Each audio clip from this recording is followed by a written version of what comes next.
ജീവിത സാഹചര്യങ്ങളുടെ മാറ്റങ്ങളോടൊപ്പം മാനസികവും ശാരീരികവുമായ അസ്വസ്ഥതകളും കൂടിയിട്ടില്ലേ?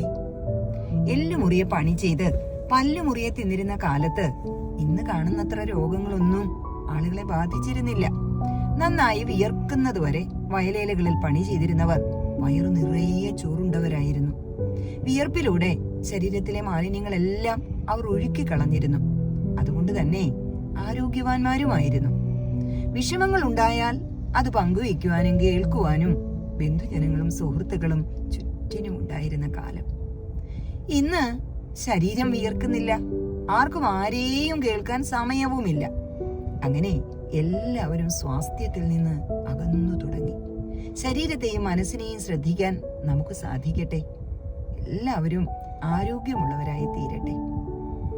എല്ലാവർക്കും നല്ലൊരു ദിനം ആശംസിച്ചുകൊണ്ട് നിങ്ങളുടെ ലത ടീച്ചർ.